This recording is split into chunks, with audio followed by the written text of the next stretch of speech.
Bonjour et bienvenue à tous dans cette vidéo introductive aux listes chaînées au programme du cycle licence informatique. Nous allons ensemble aborder ce que sont les listes chaînées dans une série de vidéos portant sur leur manipulation, mais cette vidéo, elle, est dédiée uniquement à l'introduction aux listes chaînées. Alors pour commencer, nous allons d'abord aborder la notion de variable dynamique.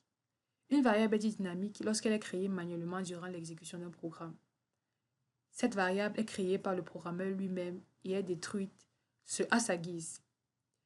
En C, on crée une variable dynamique grâce aux fonctions malloc ou calloc qui prennent en paramètre la taille du type de l'élément en question.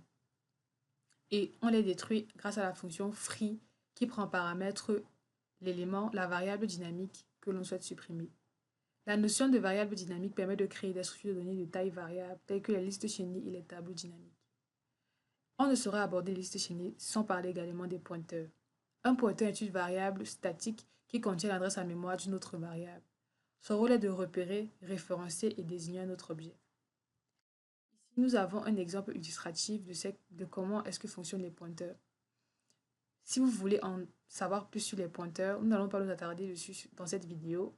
Une précédente vidéo a déjà été réalisée sur les pointeurs et je vous recommande de la regarder pour mieux comprendre le concept des pointeurs. Pour poursuivre plus dans les détails, nous devons comprendre ce que c'est qu'une liste chaînée par sa définition. Une liste chaînée est une structure de données dynamique qui permet de stocker des éléments de manière séquentielle, c'est-à-dire les uns à la suite des autres.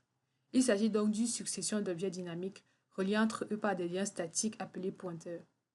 Il existe des listes simplement chaînées, des listes doublement chaînées et des listes circulaires. Algorithmiquement, comment ça se passe? Alors, nous avons dit qu'une liste chaînée était une succession de cellules. Cette cellule contient deux éléments, sa valeur en question et un pointeur vers l'élément suivant, sachant qu'une liste chaînée est elle-même un pointeur de type cellule. Nous allons voir comment ça se passe de manière un peu plus graphique. Alors, une liste chaînée est une succession de cellules. Et une cellule contient elle-même deux éléments, une valeur et un pointeur vers l'élément suivant. Donc ici, si je devais représenter une liste chaînée, ça serait une succession de cellules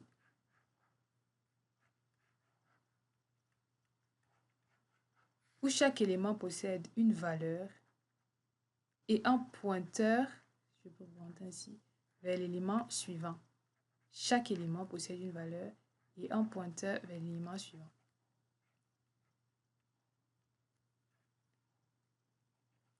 Et la dernière cellule, quant à elle, pointe vers nul. Donc ici, nous avons comme maillon une cellule qui est composée d'une valeur et d'un pointeur vers l'élément suivant.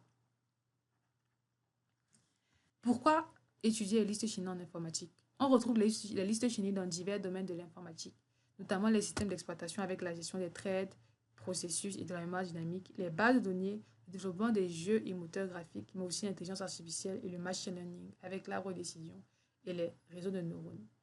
Maintenant que tout ça c'est vu et qu'on sait à peu près ce que c'est qu'une liste chaînée, nous allons maintenant voir comment ça marche au niveau de l'exécution et de la...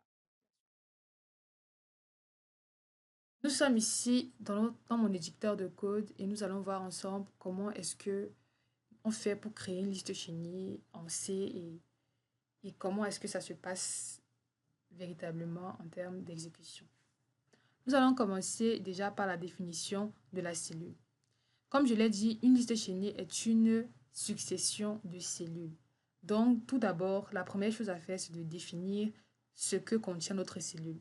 Notre cellule contient deux éléments. Un élément euh, auquel nous affectons un type et un pointeur vers l'élément suivant. Donc, ici, notre cellule sera définie comme une structure,